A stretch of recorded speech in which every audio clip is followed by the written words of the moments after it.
এই আমার এই পদত্যাগের ব্যাপারে আজকে তো প্রথম না, মানে তারা আমার যেই কারণে পদত্যাগ করতে বলে ওই কারণগুলি যদি আমি উন্নতি করে দিতে পারি তো আর কোনো পদত্যাগের প্রশ্ন না। তারা চাচ্ছে আইন শৃঙ্খলা পরিস্থিতি উন্নতি।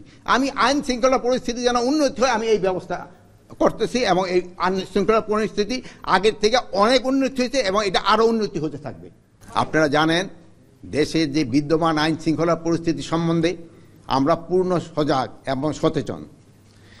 আপনারা জানেন যে আওয়ামী দোসররা তারা দেশকে অস্থিতিশীল করার জন্য সব ধরনের চেষ্টা করতেছে।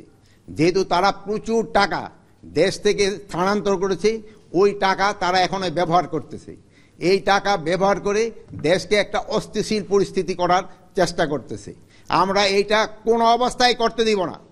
আমরা যেভাবে হোক এটা প্রতিহত করব। দিনে রাত্রে যেখানে আমাদের বাহিনীর প্রয়োজন হবে তারা সেখানে যাবে এবং এটাকে প্রতিহত করবে। আপনারা জানেন আমি আপনাদের সামনে দ্বার্থহীনভাবে বলতে চাচ্ছি, আমি এই আওয়ামী যারা এই কাজগুলি করতেছে তাদের আমি ঘুম হারাম করে দিব এবং তারা কোথাও কোনো স্থান পাবে না। দিনে রাতে যে জায়গায় হোক না কেন তাদের কোথাও কোনো স্থান হবে না। আর একটা আমি আপনাদের কাছে দ্বার্থহীনভাবে বলতেছি যে আমার বাহিনীকে আমি ইনস্ট্রাকশন দিয়েছি তারা তাদের টহল কার্যক্রম আরও বৃদ্ধি করবে। আগামীকাল থেকে যেন কোথাও কোনো কিছু না ঘটে এই জন্য তারা ব্যবস্থা নেবে। এবং এই আমি বাহিনীর সবাইকে আমি এই ইনস্ট্রাকশন দিয়েছি এবং তারা এইটা ভালোভাবে কার্যকর করবে। এবং তারা যদি ভালোভাবে কার্যকর করতে না পারে তবে তাদের বিরুদ্ধে আমি একটা অ্যাকশন নিব। তো আপনারা দেশবাসীকে আশ্বস্ত করবেন আইন শৃঙ্খলা পরিস্থিতি দিনে দিনে আরও উন্নতি হবে এবং এটা অবনতি হওয়ার কোনো সম্ভাবনা নাই। এবং দেশকে যারা অস্থিতিশীল করার চেষ্টা করতেছে তাদের কোনো অবস্থায় আমরা ছাড় দিব না। এই আওয়ামী দোসরদের আমরা কোনো অবস্থায় ছাড় দিব না। তাদের কাছে প্রচুর টাকা আছে, এই টাকা তারা বিভিন্ন জনের মধ্যে বিভিন্নভাবে ছড়াচ্ছে এবং দেশে একটা অস্থিতিশীল পরিস্থিতি চেষ্টা করতেছে, কিন্তু তারা কোনো অবস্থায় সাকসেস হবে না। এবং আমরা যেভাবে হোক আইন শৃঙ্খলা পরিস্থিতি দিনে দিনে উন্নতি করতে থাকবো। এবং এই যে ডেভিল হান্টের মাধ্যমে আমাদের কার্যক্রম অব্যাহত থাকবে এবং এই সন্ত্রাসীরা কোথাও কোনো জায়গায় ঘুমাতে যেন না পারে বা বসতে যেন না পারে, দাঁড়াতে যেন না পারে, এই ব্যবস্থা আমরা করব। মাননীয় উপদেষ্টা, আজকেও দুটি ছিনতাইয়ের ঘটনা ঘটেছে এবং একজনকে একেবারে ওপেন ভাবে 4টি গুলি করে তার থেকে 160। আপনি সে আওয়ামী দোসরদেরই দেখছেন না অন্য কেউ এই সুযোগটি নিয়ে এই কাজটি করছে, কি মনে করছেন? এটা এলাকাটা হলো বনশ্রী এলাকা, যে এই ঘটনাটা ঘটছে এটা আমার নজরে আছে। এখানে ওই জায়গায় যে আমার আইন শৃঙ্খলা বাহিনীর যারা লোক আছে আমি তাদেরও যদি কোনো গাফিলতি থাকে আমি তাদেরও আইনের আওতায় আনবো। এই মুহূর্তে 2টি ডিবি টিম মতিঝিল বিভাগ কাজ করতেছে স্যার। এখনো আপনার পদত্যাগ দাবি করা হয়েছে কিছু সময় আগে। ঢাকা বিশ্ববিদ্যালয় এলাকায় শিক্ষার্থীরা বিক্ষোভ মিছিল করেছেন, সমাবেশ করেছেন, তারা আগামীকাল দুপুর পর্যন্ত সময় বেঁধে দিয়েছেন আপনার পদত্যাগের জন্য। এই বিষয়টি কি আপনার নজরে এসছে? এই আমার এই পদত্যাগের ব্যাপারে আজকে তো প্রথম না, মানে তারা আমার যেই কারণে পদত্যাগ করতে বলে ওই কারণগুলি যদি আমি উন্নতি করে দিতে পারি তো আর কোনো পদত্যাগের প্রশ্ন না। তারা চাচ্ছে আইন শৃঙ্খলা পরিস্থিতি উন্নতি। আমি আইন শৃঙ্খলা পরিস্থিতি যেন উন্নতি হয় আমি এই ব্যবস্থা করতেছি এবং এই আইন শৃঙ্খলা পরিস্থিতি আগের থেকে অনেক উন্নতি হয়েছে এবং এটা আরও উন্নতি হতে থাকবে। একটু ডেভিল হান্টের অপারেশনের পর থেকে এখন পর্যন্ত প্রায় 8,500 কিন্তু গ্রেপ্তার হয়েছে আমরা দেখেছি। তারপরে আপনাদের একজন ঊর্ধ্বতন কর্মকর্তা কিন্তু বলেছে চাঁদাবাজি কমে গিয়েছে কিন্তু ছিনতাই চুরি বাড়ছে, যেটা প্রতিনিয়ত আমরা রাতে দেখি। এখন যাদেরকে গ্রেপ্তার করা হলো তা আসলে তারা কারা? আর এই যে রাতে প্রতিনিয়ত যে ঘটনা ঘটছে, শুধুমাত্র রাতেই নয় সারা দেশেই ঘটছে অপ্রীতিকর ঘটনাগুলো, তাদেরকে কেন গ্রেপ্তার করা হচ্ছে না? আপনি গ্রেপ্তার কিন্তু করা হচ্ছে, বা যে পরিমাণ গ্রেপ্তার করা উচিত হয়তো সেই পরিমাণ হয়তো হচ্ছে না। যেমন ধরেন এই বাসে ডাকাতির জন্য কিন্তু অলরেডি 3 জনকে কিন্তু সাভার থেকে গ্রেপ্তার করা হয়েছে। গ্রেপ্তার হচ্ছে এবং গ্রেপ্তার এটা চলতে থাকবে। মাননীয় উপদেষ্টা, আমরা প্রথমে আসলে সশস্ত্র বাহিনীকে আসলে যতটা সক্রিয় দেখেছি এখন আসলে হয়তো বা ওই উপস্থিতিটা আসলে দেখতে পাচ্ছি না। যে সেনাবাহিনীর প্রথম দিকে যে অভিযানগুলো ছিল, বিশেষ করে পরে নতুন সরকার আসার পরে শুরুর দিকে যে অভিযানগুলো ছিল, এখন আসলে এই মানে ব্যবধানটা কেন আসলে এই এটার পার্থক্যটা সাথে কেন? এটার সাথে একটু যোগ করতে চাই, রাজুতে যেটা উত্থাপন করা হয়েছে আপনার পদত্যাগের সাথে বলা হচ্ছে যে সেনাবাহিনীর যে ম্যাজিস্ট্রেসি পাওয়ার দেওয়া হয়েছে সেটা কি মানে পুরোপুরি কাজ করছে কিনা তারা জানতে চেয়েছেন।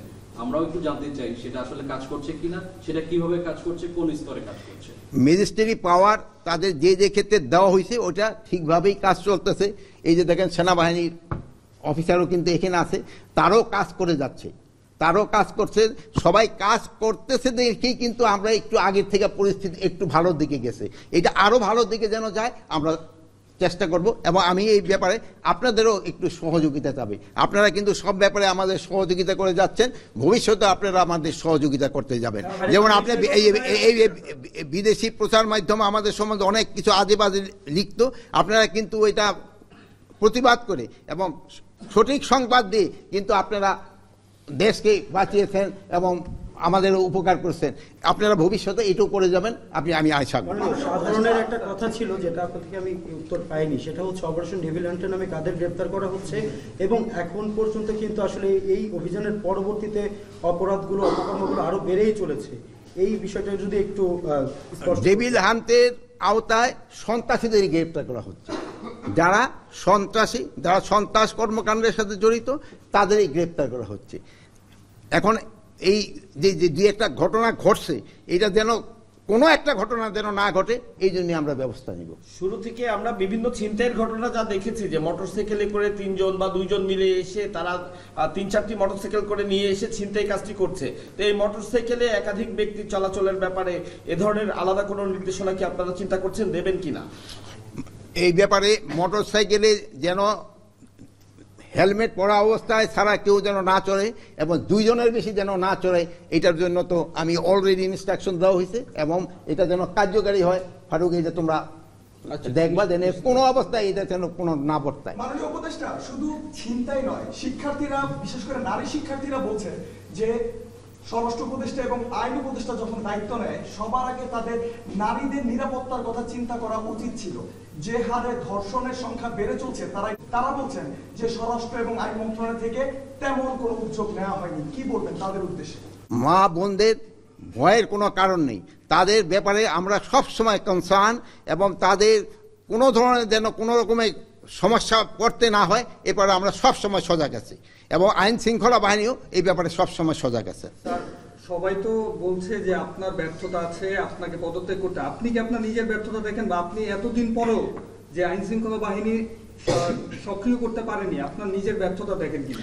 এটা ক্ষেত্রে আপনারাই বলতে পারেন আইন শৃঙ্খলা বাহিনী আমি যে অবস্থায় নিয়েছিলাম ওই অবস্থার থেকে কি সক্রিয় হয়েছে কি হয় নাই, এ ব্যাপারে আপনারাই আমার থেকে আরো ভালো বলতে পারবেন। আমি কি অবস্থায় আইন শৃঙ্খলা বাহিনী ঢুকতে নিয়েছিলাম এটা জানেন। যে সময় আমি ঢুকতে পারিনি আইন শৃঙ্খলা বাহিনীর কাছে, আপনার পুলিশের অবস্থা কী ছিল, আনসারের অবস্থা কী ছিল, ওই অবস্থার থেকে কি উন্নতি হয়েছে কি হয়েছে না, এই ব্যাপারে আমি আপনাদের উপরে এই বিচার ছেড়ে দিলাম। আর আমি এখন আবার বলতেছি, আমি আপনাদের নিয়ে, জনগণকে নিয়ে যেভাবে হোক আইন শৃঙ্খলার পরিস্থিতি উন্নতি হইতেই হবে এবং আল্লাহ দিলে আমরা করতে পারবো। আপনারা ভালো থাকেন, দোয়া করি। শুধু টেবিল হান্টের মধ্যে সীমাবদ্ধ থাকবে নাকি চোর ছিনতাইকারীদের জন্য নতুন কোনো হান্ট আপনারা করবেন কিনা? চোর সন্ত্রাসী এদের জন্য সব সময় এই ডেভিল হান্ট থাক বা যাই থাক না কেন তাদের জন্য কঠোর ব্যবস্থা সব সময় নেওয়া হবে।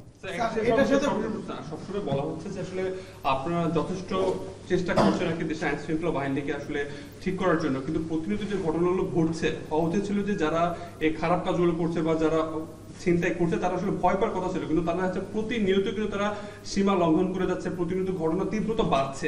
তো আসলে কোথায় সমস্যাটা? আপনি নির্দেশ দিচ্ছেন কিন্তু সন্ত্রাসী দেখা যাচ্ছে যে ইনসিডেন্ট ঘটেই যাচ্ছে, তাহলে কাজটা আসলে মিসিংটা কোথায়, ল্যাকিংটা কোথায়? এটার সাথে আমি একটু বলি, আপনি ডেভিল হান্টের অপারেশন ঘোষণা করার পর থেকেই অপরাধের প্রবণতা বাড়তে আছে। তো সেই ক্ষেত্রে আপনারা গাফিলতি কোথায় দেখছেন বা গ্যাপটা কোথায় দেখছেন, এই বিষয়টা আপনারা কি দেখছেন? দিনের পর দিন এটা ছিনতাই বাড়ছে, যে ডাকাতি বাড়ছে, এই ডেভিল না আমি এখন আমরা বসবো কৌশল নির্ধারণ, এখন আবার বসতেছি। আপনারা দেখছেন যে আমি আইন শৃঙ্খলা বাহিনীর উদ্বোধন কর্মকর্তারা আমি ডেকেছি এবং এই ব্যাপারে আমি এখন কিভাবে কি করা যায় এটা এখন আমরা নির্ধারণ করব এবং আগামীকাল থেকে আপনারা দেখবেন একটা ডেফিনিট ইমপ্রুভমেন্ট।